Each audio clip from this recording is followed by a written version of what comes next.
So finally अब हम मनाली पहुंच चुके हैं और यहाँ पहुंचते पहुंचते हमें बिल्कुल रात ही होने वाली है।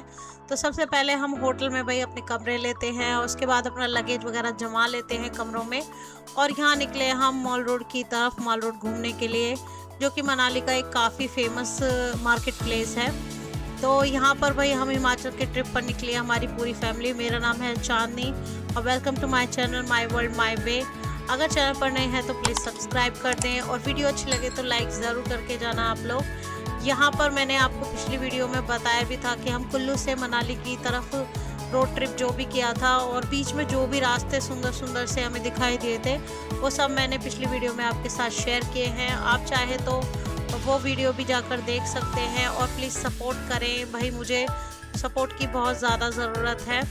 और यहाँ पर हम कोशिश कर रहे हैं कि हिमाचल में जितने भी खूबसूरत जगह हैं वो आपके साथ हम शेयर करते हुए चलें। हालांकि हिमाचल बहुत बड़ा है, हम पूरा तो शायद नहीं घूम पाएंगे, लेकिन जितना भी हमसे हो सकता है वो सब चीज़ें हम आपके साथ, वो सभी जगह की खूबसूरती आपके साथ शेयर ज़रूर करते रहेंगे। तो अभी चलते हैं सीधा मॉल रोड की तरफ।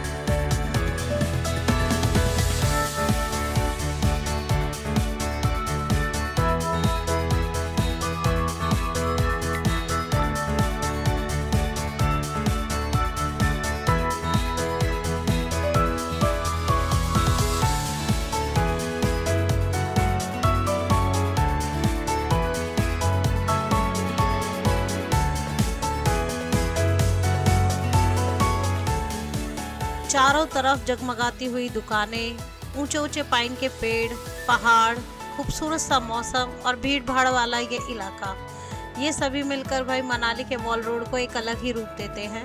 तो यहाँ पर फाइनली हम मॉल रोड पे बिल्कुल पहुँच चुके हैं और चारों तरफ की जगमगाती हुई दुकानें देखकर भाई नज़रें ठहर जाती हैं इन पर। आप चाहो तो यहाँ पे कुछ खा पी भी सकते हो और आप चाहो तो कुछ खरीद भी सकते हो। ये बहुत ही फेमस एक मार्केट प्लेस है मनाली की। तो पिछली बार जब हम यहाँ आए थे तो हम नहीं देख पाए थे मॉल रोड के मार्केट, लेकिन इस बार हमने पूरी कोशिश की है थके होने के बावजूद भी कि भाई हम आगे तक जाएंगे और पूरा मॉल रोड घूमेंगे। तो चलिए चलते हैं आगे की तरफ।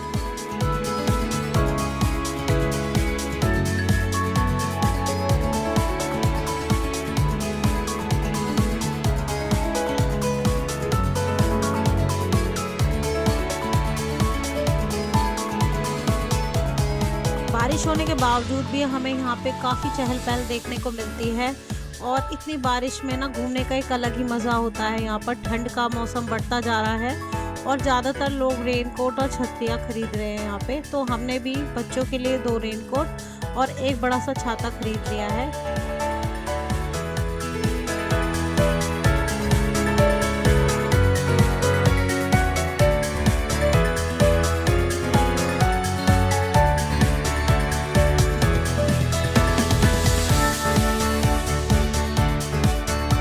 मार्केट की एक दूसरी गली में हमें काफ़ी खाने पीने की दुकानें दिख रही थी, तो हमने भी सोचा कि पहले कुछ खाया पिया जाए, पेट पूजा की जाए। तो यहाँ पे नॉन वेज मिल रहा था, पर पापा ने बोला कि नहीं, नॉन वेज नहीं खाएंगे। सो हमने भाई एक दूसरे रेस्टोरेंट में यहाँ पे दाल मखनी और शाही पनीर खाई थी। तो सबसे पहले बच्चों को खाना पीना खिलाना ज़रूरी था क्योंकि हम बहुत थके हुए थे और भूख भी बहुत ज़ोरों से लग रही थी। और जब ठंड का मौसम होता है ना तो गर्मा गर्म रोटी और दाल सब्जी भी ना बहुत स्वाद लगते हैं। खाना पीना खाकर फिर हम आगे की तरफ बढ़ते हैं और बिल्कुल आगे हम देखते हैं कि भीड़ भी बढ़ गई है यहाँ पर।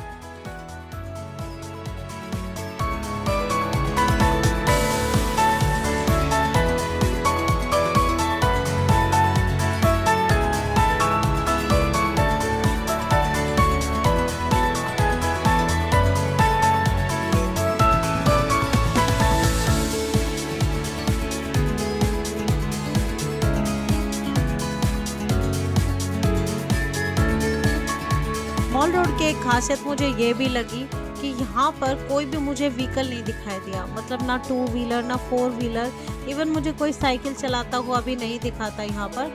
ज़्यादातर लोग, सभी वो लोग बल्कि यहाँ पर पैदल ही चल रहे थे। तो हाँ, ये बहुत एक अच्छा एक्सपीरियंस है कि आप ठंड के मौसम में हो, अपनी फैमिली के साथ भाई वॉक कर रहे हो, नाइट के टाइम आप निकले हो और इतने खूबसूरत से मार्केट में आप कुछ खरीदते हुए, खाते हुए उनके साथ चहलकदमी कर रहे हो। तो हाँ, मुझे ये बात काफ़ी अच्छी लगी यहाँ पर।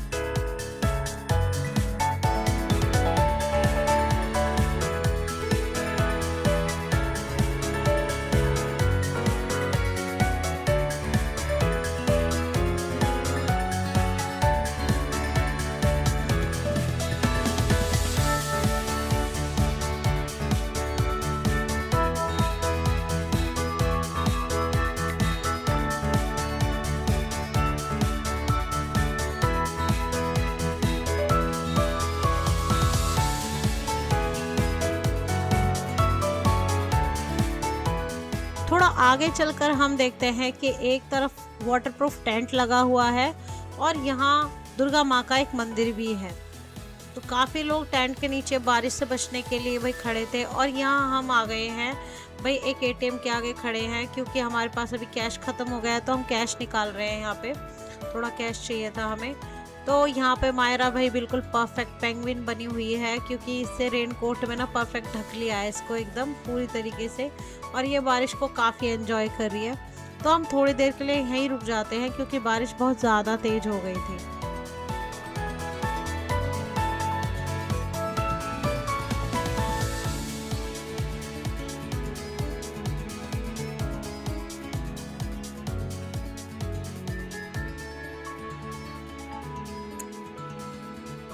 अब हमें बहुत ज़्यादा ठंड लगने लगी है और भाई हम थक भी गए हैं।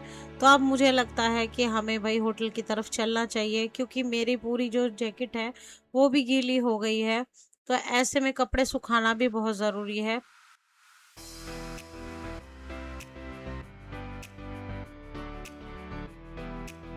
बारिश अब और भी ज़्यादा तेज़ होने लगी तो हम भी तेज़ कदमों से भाई होटल की तरफ बढ़ने लगे हैं। और यहाँ पर भाई हम खाना पीना तो हमारा हो गया है, बस जाकर हमें एक अच्छी सी नींद लेनी है ताकि सुबह हम पूरी तरीके से एनर्जाइज रहे। यहाँ सुबह का नज़ारा आपको दिखा देती हूँ। ये उसी होटल की छत है, तो यहाँ पर हम थोड़ी देर के लिए सुबह सुबह आकर रुक जाते हैं। चारों तरफ और भी होटल्स हैं और होटल के चारों तरफ यहाँ पर दूर दूर पर बर्फीले पहाड़ देखने को मिलेंगे आपको। सफ़ेद बर्फ से ढके इन पहाड़ों पर सूरज की पहली किरण जब पड़ती है तो देखने लायक नज़ारा होता है ये। पर भाई नज़ारों को छोड़ के अब हमें आगे की अपनी जर्नी कंटिन्यू रखनी है, तो हम आते हैं अपने कमरे में। और यहाँ बच्चे तैयार हो चुके हैं और हमने अभी लगेज भाई निकाला नहीं है यहाँ से, मतलब चेकआउट नहीं किया है, क्योंकि सबसे पहले हम जा रहे हैं हिडिंबा टेम्पल घूमने के लिए। तो हाँ, यहाँ पे सुबह सुबह ही हम अपनी पद यात्रा शुरू कर देते हैं और चलते हैं हिडिंबा देवी के टेम्पल तक।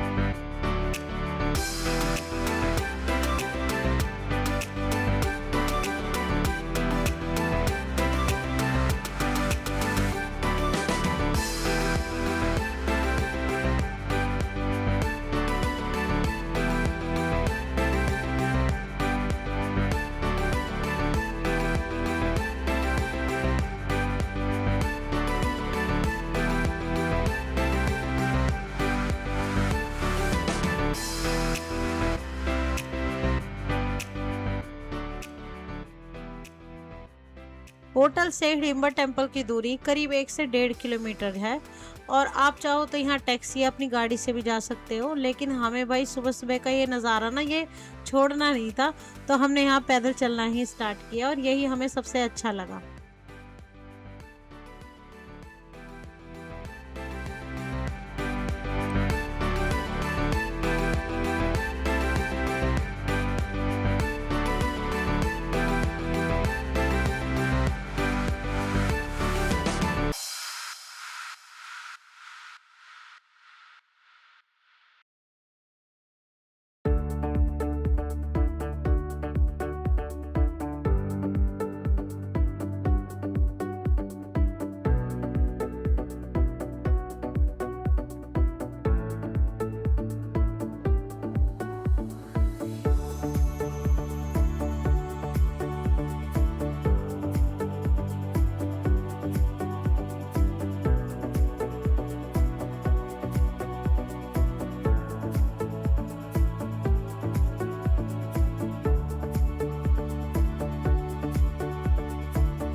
सो फाइनली भाई अब हम हिडिंबा टेम्पल के बिल्कुल पास पहुंच चुके हैं और यहाँ से भाई शुरू हो जाती है हिडिंबा माँ की यात्रा।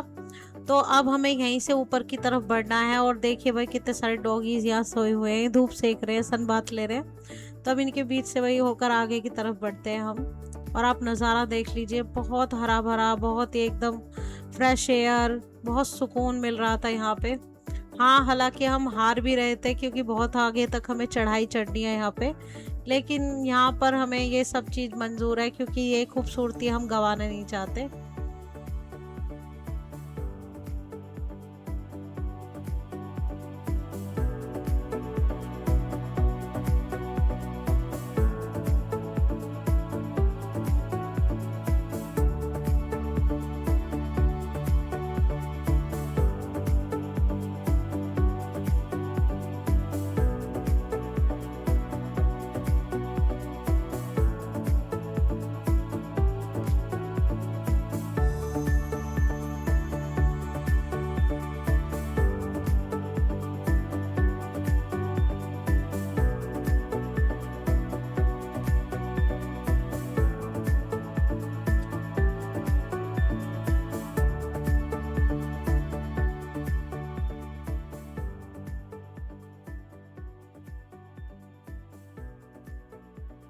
सो फाइनली हमने अब चढ़ाई करनी शुरू कर दी है भाई।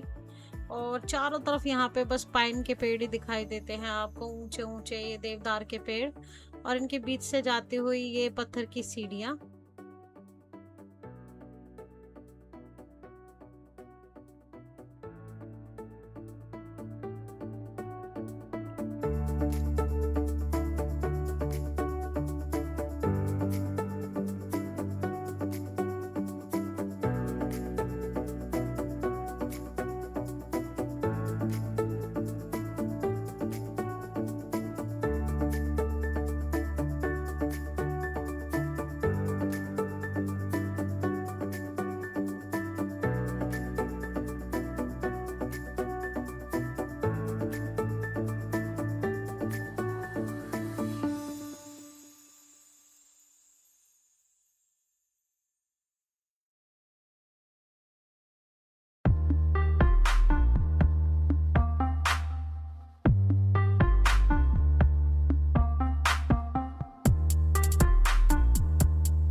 सो हिडिंबा टेम्पल की चढ़ाई अब काफ़ी ऊंची होनी स्टार्ट हो गई है, और जैसे जैसे हम आगे बढ़ रहे हैं ना, तो भाई सांस फूलना अब हमारा भी शुरू हो गया है। तो जो बुज़ुर्ग लोग हैं उनको भाई बहुत प्रॉब्लम होगी, तो इसलिए जब पापा धीरे धीरे आ रहे हैं तो हम भी ना यहाँ पे धीरे धीरे ही चलेंगे, ज़्यादा हम आगे की तरफ नहीं चढ़ेंगे, एक दूसरे को देखते हुए हमें आगे बढ़ना है। और जब भी हमें मौका मिलेगा हम थोड़ा रुक कर यहाँ पर थोड़ा रेस्ट कर लेंगे।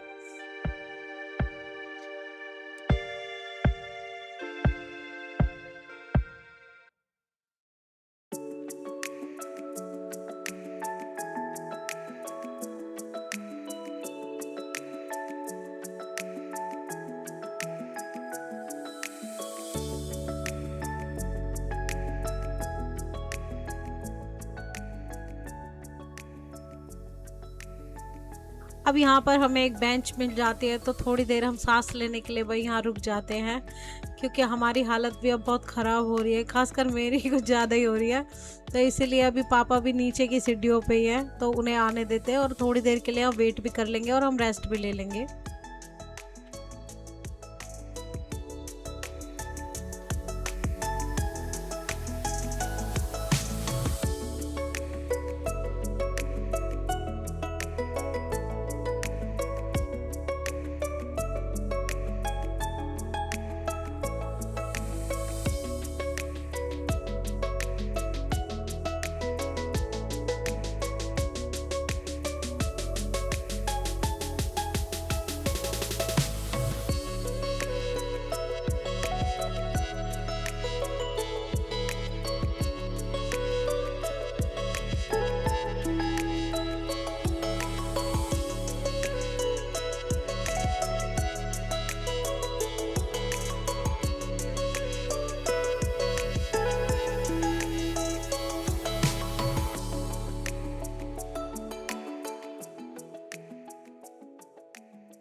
सीढ़ियों की जो चढ़ाई थी वो हमने पूरी कर ली है और अब हम हिडिंबा टेम्पल के बिल्कुल सामने आ चुके हैं।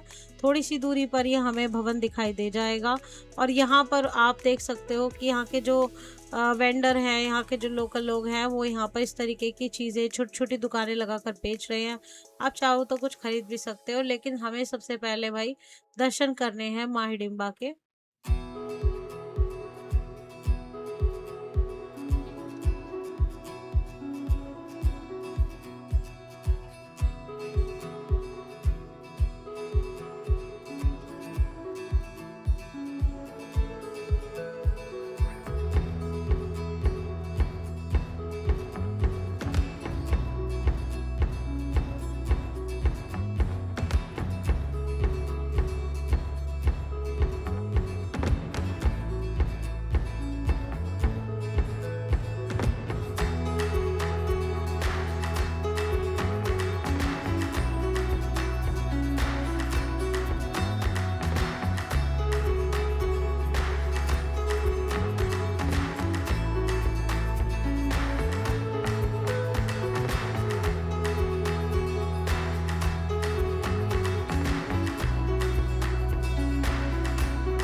फाइनली हम मंदिर तक पहुंच चुके हैं और अब भाई हमें दर्शन करने हैं, क्योंकि हम पिछले बार जब यहाँ पर आए थे तो बहुत ज़्यादा भीड़ थी और शाम होने वाली थी, तो हम यहाँ पर नहीं कर पाए थे दर्शन। लेकिन इस बार पूरी उम्मीद है मुझे कि भाई माँ के दर्शन हमें ज़रूर होंगे।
अपने अपने जूते उतार कर हम मंदिर के बाहर ही रख देते हैं, क्योंकि यहाँ पर आप कोई चप्पल या जूते पहनकर अंदर नहीं प्रवेश कर सकते मंदिर में।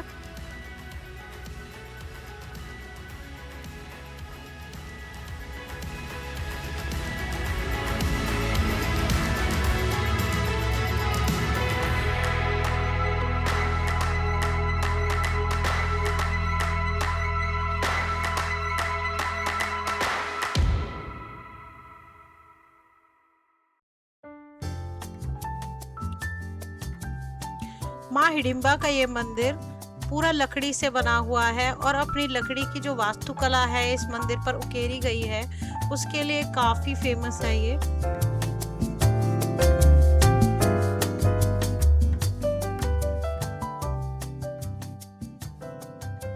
ये हिमाचल के काफी प्राचीन मंदिरों में से एक माना जाता है। और आप यहाँ पर देख सकते हो कि यहाँ पर थोड़ी बहुत मरम्मत की जरूरत तो लग रही है।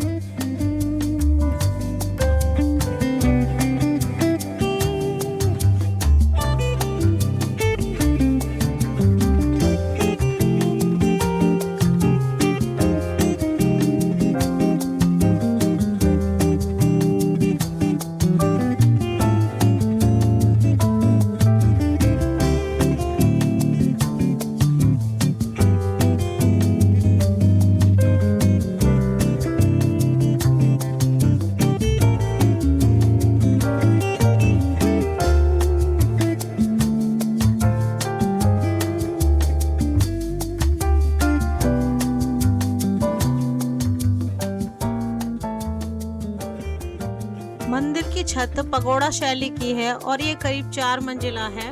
और यहाँ पर काफ़ी ज़्यादा आपको जो हिरन होते हैं, यहाँ की जंगली भेड़ें होती हैं, बकरी होती हैं, उनके सींग और उनके स्कल आपको देखने के लिए मिल जाते हैं मंदिर की दीवारों पर।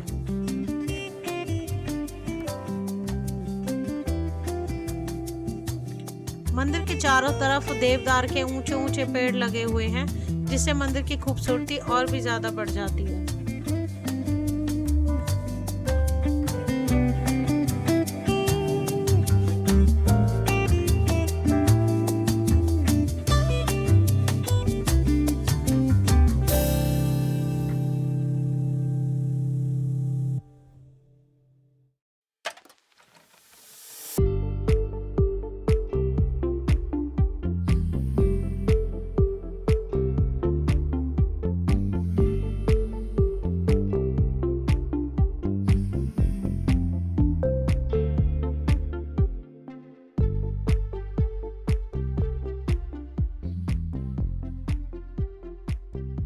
मंदिर के मुख्य द्वार पर आने के बाद में हमारे कैमरे भाई बंद करा दिए थे और फोन बाहर ही इन्होंने ले लिया था, जो भी मंदिर के गार्ड हैं।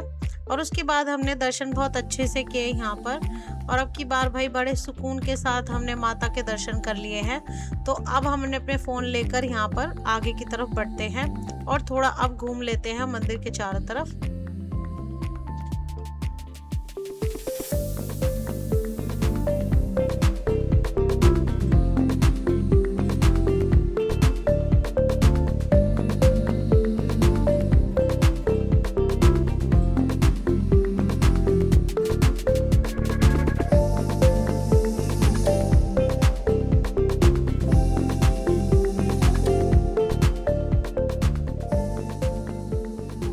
यहाँ सिद्धार्थ और मायरा भी भाई फुल टू मस्ती कर रहे हैं। और मंदिर के चारों तरफ इस तरीके की काफ़ी ऊंची ऊंची चट्टानें हैं, जिन पर बच्चों को चढ़ना उतरना काफ़ी अच्छा लगता है।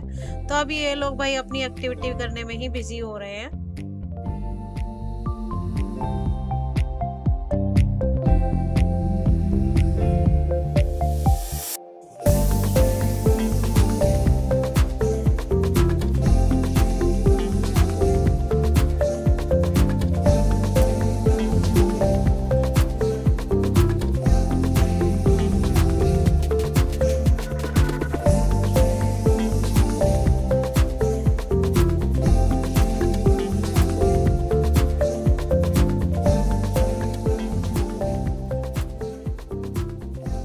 यहाँ पहाड़ी जो कॉस्ट्यूम होता है वो आपको अवेलेबल हो जाता है। आप उसमें अपनी कोई यादगार फोटो वगैरह करवा सकते हो अपनी फैमिली के साथ या खुद का।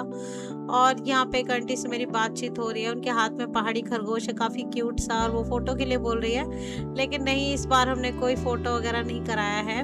और आप सामने देख रहे हो एक खूबसूरत सी पहाड़ी भेड़ भी है एक दूसरे आंटी के पास में, कितनी क्यूट लग रही है। तो बच्चे तो इसे देख के काफ़ी खुश हो रहे थे। मायरा तो कह रही थी इसे घर ही ले चलते हैं, पर भाई ये पहाड़ी इलाके के लिए बनी है, ये हमारे यहाँ पर नहीं रह पाएगी। तो इसका ऐसा कहकर भाई मैं बच्चों को आगे की तरफ ले चलती हूँ।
डम डम बजतो जाए रे हो।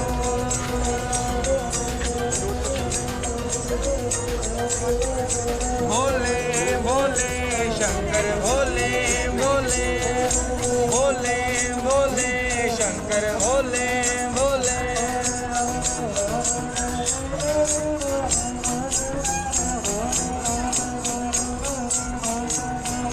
मेरा भोला है भंडारी करता नंदी की सवारी। भोलेनाथ रे शंभुनाथ रे जय हो।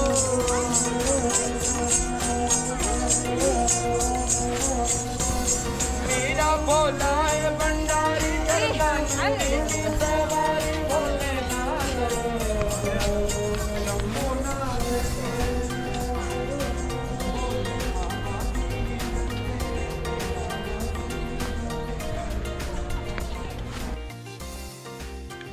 सो यहाँ से विदा लेके अब हम अपने आगे की जर्नी स्टार्ट करने के लिए भाई होटल की तरफ चल देते हैं, क्योंकि अभी हमें वहाँ से चेकआउट भी करना है, लगेज वगैरह लेना है और फिर अपने आगे बढ़ते रहना है हमें।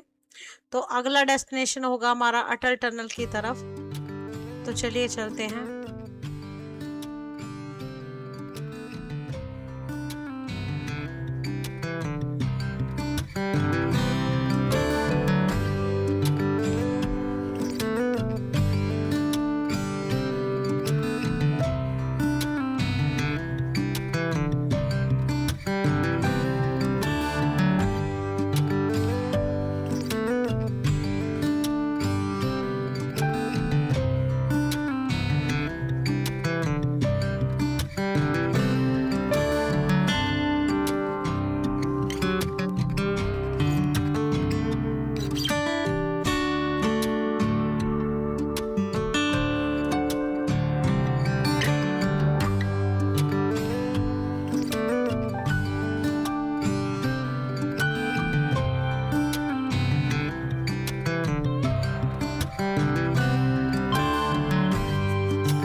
हिडिंबा माँ के दर्शन करने के बाद अब हम सीधा जाएंगे होटल और वहाँ से अपना लगेज लेंगे और हम निकलेंगे भाई अटल टनल की ओर, क्योंकि अगला पॉइंट हमारा वही होने वाला है। और आप हमारे साथ इस जर्नी में बने रहिएगा, क्योंकि ऐसी और भी खूबसूरत जगहें आपको हम दिखाते रहेंगे, आपके साथ एक्सपीरियंस शेयर करते रहेंगे। तो मिलते हैं नेक्स्ट वीडियो में, तब तक के लिए बाय बाय।